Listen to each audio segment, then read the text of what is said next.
Sarah stretches as she steps outside into the crisp autumn air for her daily solo walk. But today, even the vibrant fall foliage seems dreary. She trudged down the wooden trail, a heavy feeling in her chest. The alone time that had rejuvenated her now leaves Sarah feeling hollow and melancholy. Her footsteps echo against the silence. Why has solitude gone from freeing to oppressive? Sarah thinks back to laughing with friends last night, yet feeling disconnected. She laments having no one to share this walk with. A falling leaf startles her. She is hyper aware of being alone, like Chihiro at the start of Spirited Away.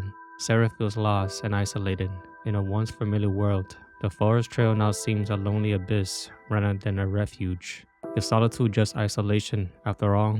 Sarah's craving for companionship confuses her. Didn't she seek solitude to find herself? When did her refuge become a prison? Sarah blinks back tears as she walks, a hollow pit in her stomach. She misses the days when solitude brought connection rather than isolation. As Sarah walks, lost in thought, loneliness hangs over her like a storm cloud. She longs for the days when solitude brought insight rather than sorrow. Conversely, loneliness may affect anybody. Individuals with contrasting personality types, introverts and extroverts, share a common experience: isolation. No medical professional can diagnose loneliness, nor can there be a test for it. In contrast to isolation, we often see solitude as an unpleasant experience. Recognizing solitude as a constructive form of silence is essential for improving every aspect of our life. As a result, we are free to concentrate on our thoughts and develop our sense of self without interruption. We can choose solitude, but not loneliness. Solitude's downsides can affect even when surrounded by loved ones. Yeah, for Sarah, it was mixed messaging between the idea and the feeling of the two that vacillated her emotional state of this experience. Loneliness is a distressing isolation. Solitude is intentional aloneness. While solitude may cause loneliness, it also enables self-reflection and creativity. Loneliness hurts, solitude nourishes. By understanding the difference, we can embrace solitude wisely. Sarah always assumed loneliness and solitude were the same, but as she reflects, she sees the key differences. Loneliness is feeling isolated against her will, lacking human connection. We seek solitude alone time for reflection and renewal. Sarah realizes the solo walks that now leave her lonely used to give her solitude's gifts: presence, creativity, and inner peace. She understands her recent loneliness likely comes from neglecting relationships, not the walks themselves. Sarah's realization lights a small spark inside. Could solitude be transformed from her enemy to an ally once more? She vows not to make solitude the enemy when balanced with social time. Sarah's insight into their differences renews her appreciation for alone time's restorative power. Loneliness is painful when prolonged, but occasional solitude nourishes us. It is vital for knowing ourselves and resetting. By understanding their differences, we can embrace solitude wisely. While we must be aware of chronic isolation, today's world leaves little space for solitude's gifts. Even so, alone time remains a crucial human need. Our ancestors relied more on close-knit communities, able to have intimate conversations without modern tech interruptions. In contrast, today's influx of technology threatens our solitude.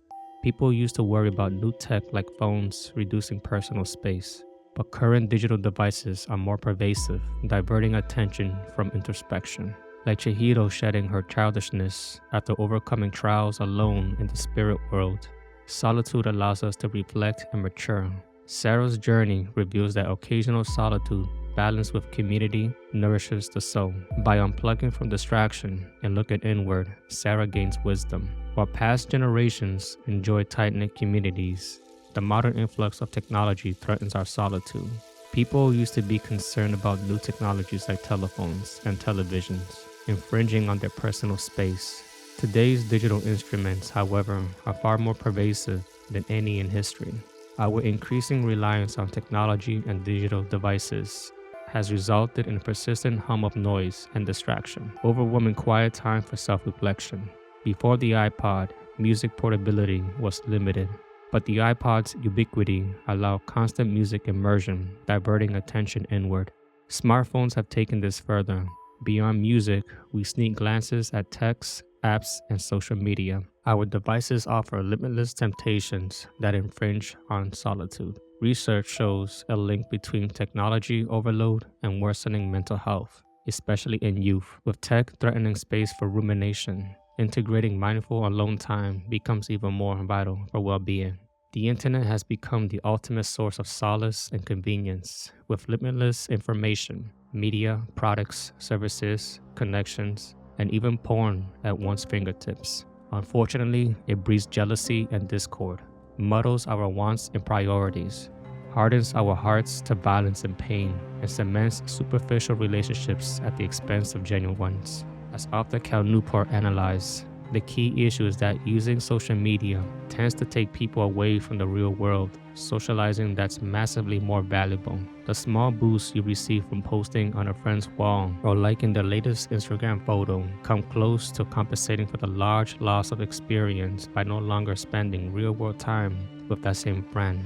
Social media can't replace human connection. Beyond information overload, the lack of solitude also takes a toll on mental health. There was a significant increase in feelings of isolation between Generation Z members between 2012 and 2018.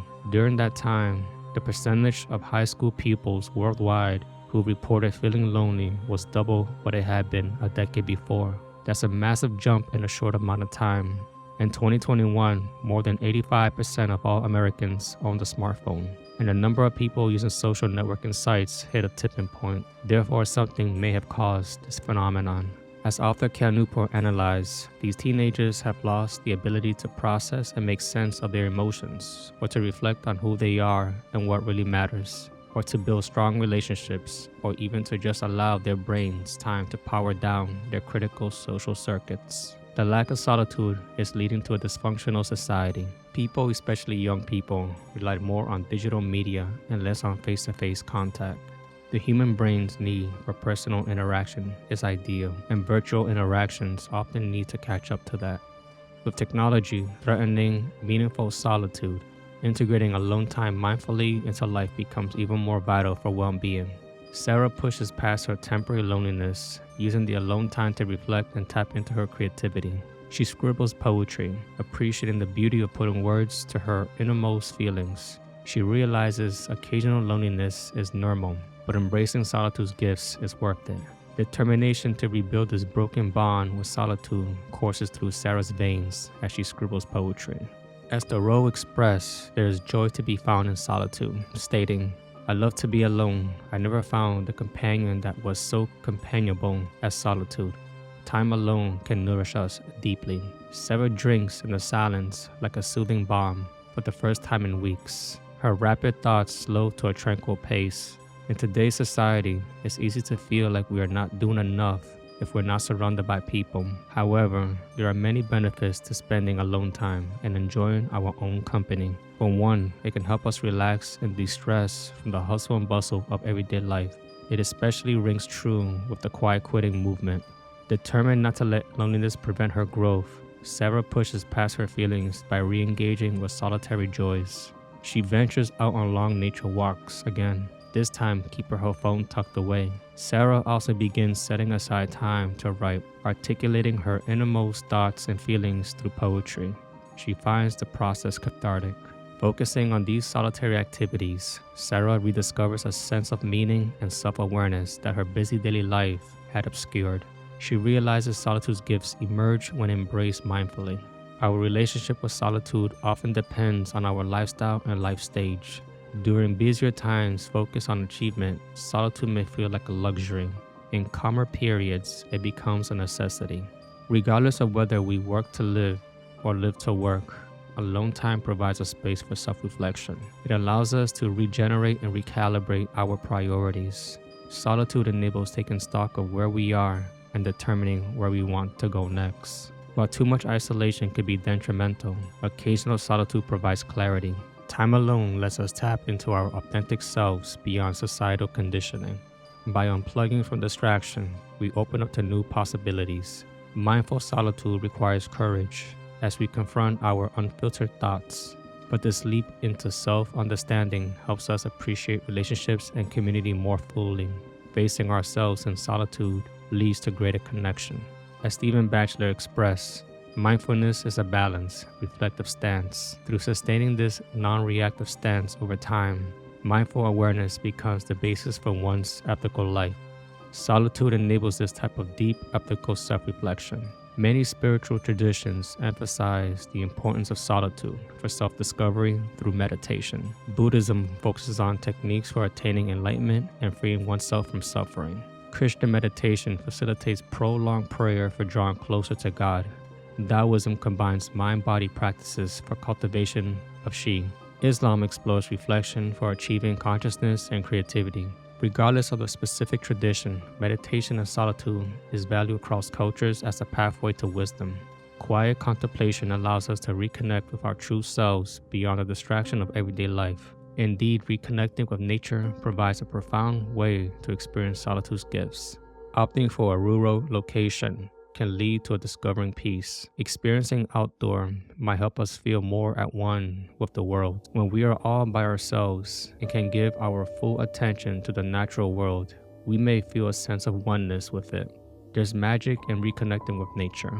Thoreau and others sought solace in isolation from modern life's stresses. As Walt Whitman expressed, "Give me solitude, give me nature, give me again, O nature, your primal sanities." Time alone in nature offers profound renewal. Those who had had this enlightening encounter described it as a supernatural encounter.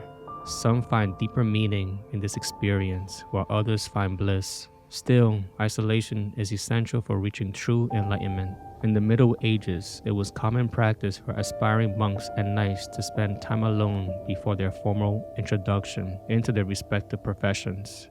The purpose of this vigil was to prepare them mentally and spiritually for the next stage of life. In an additional case in point is the Australian tradition of sending young Aborigines on a walkabout, a time of 6 months of isolation designed to help them transition into maturity.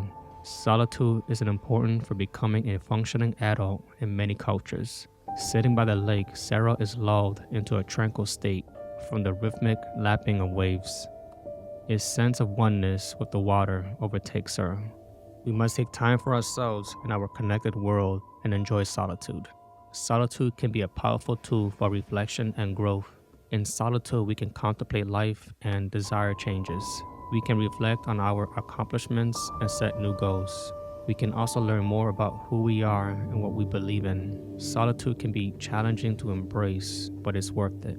Taking time for ourselves makes us more grounded and aware. As Cal Newport remarks, solitude requires you to move past reacting to information created by other people and focus instead on your own thoughts and experiences. Wherever you happen to be, solitude is not a pleasant diversion, but instead a form of liberation from the cognitive oppression that results in its absence. Watching the sunrise alone, Sarah feels a sense of awe at the beauty. Her anxiety seems small in comparison and contemplates the wisdom in philosophy and psychology to grasp how they can help her appreciate solitude. Aristotle's golden mean integrates solitude as a virtue for well-being, avoiding extremes. Too much time alone can be isolating, while constant busyness leaves an emptiness. The golden mean advocates balance, mindful solitude, and moderation.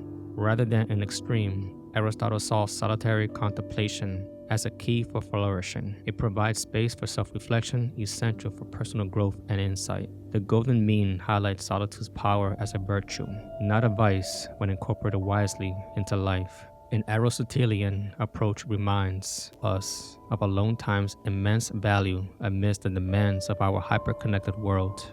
Psychologist Carl Jung believes solitude facilitates individuation, integrating our unconscious shadow into consciousness. This unifies disparate elements of oneself into a whole, mature person. However, confronting our shadows requires courage. It's easier to avoid this work and indulge addictive habits. Yet engaging our shadows through solitude's self-reflection enables living more purposefully. Carl Jung values solitary reflection and active imagination as tools for self-discovery. He used personal reverie and advised patients to take comfort in alone time like their childhood. Carl Jung promoted daydreaming to probe the unconscious and gain insights into oneself. Though we can't relive our early years, Jung showed that rediscovering solitary imagination and play from youth can be therapeutic. His work demonstrated the power of solitude for fostering inner wisdom. Reading about Aristotle and Jung gave Sarah a new perspective. She saw solitude not as an extreme, but a virtue integrating unconscious elements to find wholeness. She was struck by the childhood roots of solitude, the comfort and creativity she felt as a girl, alone, playing imaginatively. Sarah resolved to recreate that through journaling and solo reverie. She now understood solitude as an essential self-care, not selfishness. Her reflection left her with deep appreciation for solitude's gifts of self-discovery. As Charles Bukowski expressed, I was a man who thrived on solitude. Without it, I was like another man without food or water. For some, occasional solitude is vital for well-being. Many view loneliness as something to avoid. There is a danger of prolonged loneliness. It makes sense when we keep ourselves isolated from others or constantly fed with information. The moment we met with quietness, the dread of loneliness swarms. Alas, one reason is the belief that boredom is wrong and a good life is only one step away from browsing social media or binge watching on Netflix. The art of solitude means being aware of why we feel lonely and asking, what personal narrative is contributing to my feeling of loneliness? Human life is fleeting, yet profoundly meaningful. We only have so much time on this earth. It's important to use it wisely. In our hyper-connected world, it's easy to tie self-worth to external validation through social media with likes and popularity. But this sets us up for suffering when the attention inevitably wanes. Periods of solitude provide perspective. Time alone can reveal when our anxiety or sadness stems from unrealistic expectations of constant external validation. Rather than harshly judging ourselves during these lows, solitude enables self-compassion. We can reflect on aligning our self-worth with inner values rather than outside approval. Embracing solitude allows us to nurture connections that truly matter, whether with family, friends, nature, or our own inner lives. The insights from time alone can teach what it means to live fully. As Stephen Batchelor expressed, I cannot help but see the void in which I am standing as a metaphor for emptiness. The absence of compulsive reactivity, a precondition for the unimpeded space of past that allow human flourishing.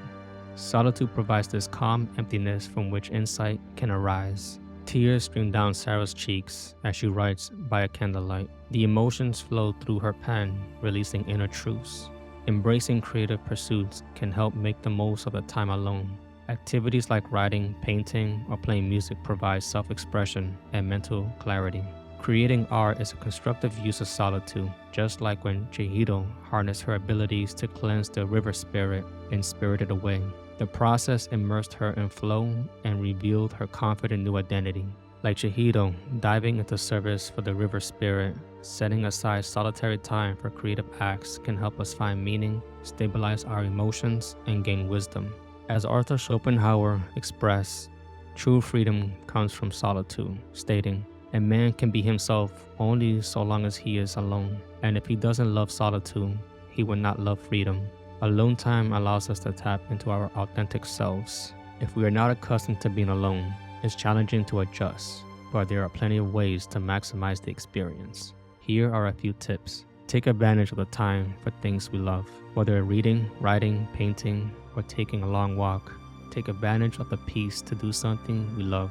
Use the opportunity to reflect on our lives and goals. It's easy to lose sight of our priorities in the daily grind. Alone time helps us refocus and determine our life goals. Besides meditation or walking in nature, writing in a journal or writing poetry helps reveal the haunting melody that often hides in the unconscious. In that vast center of knowledge, where the craving mind explores, we discover the compass that nudges toward authentic purpose. The ancient philosophy of Stoicism values solitary self-reflection. Stoics believe isolating oneself to ponder questions like, what is within my control brings wisdom. As Marcus Aurelius stated, at dawn when you have trouble getting out of bed, tell yourself, I have to go to work as a human being. What do I have to complain of if I'm going to do what I was born for? The things I was brought into the world to do, or is this what I was created for? To huddle under the blankets and stay warm. Regular time alone provides space to contemplate our behavior and goals. Solitude helps us focus on what we can control and build the four Stoic virtues of courage, temperance, justice, and wisdom. Though not central, Stoic principles reminds us of our solitary introspection's power for living deliberately. Sarah's heart swells with newfound hope and clarity, like the first rays of sunshine melting away the darkness as she gleaned the wisdom of ancient sources of the Stoics. The key lessons from Sarah's experience are that occasional solitude, balanced with community, nourishes the soul. By unplugging from distraction and looking inward, Sarah gained wisdom. Like Jehito in Spirited Away, Sarah emerged renewed after navigating loneliness to integrate mindful, alone time. Both characters model resilience in the face of isolation. The stories teach us that periodic solitude can reveal our deepest strengths when embraced consciously. Take reflective timeouts to gain perspective and creativity. Cherish the joy of missing out. Sarah and Jehito found that threading solitude throughout life reduces anxiety and fosters authenticity. Their growth shows the power of solitude amid relationships. As we conclude, ponder the wisdom in Lord Byron's verse. There is a pleasure in the pathless woods. There is a rapture on the lonely shore. There is society where none intrudes. By the deep sea and music in its roar. I love not man the less, but nature more. Like Byron, we can find restoration in the solitude of nature while still treasuring human companionship. Remember his verse when you seek renewal in solitary wanderings. Let the living earth reawaken your spirit. Appreciate society, but steal away at times to that secluded shore. In nature's embrace, we reconnect with life's music. The art of solitude is not isolation, but integration. Thread mindful on alone time throughout the community. Discover the joy where the pathless woods meet the crowd.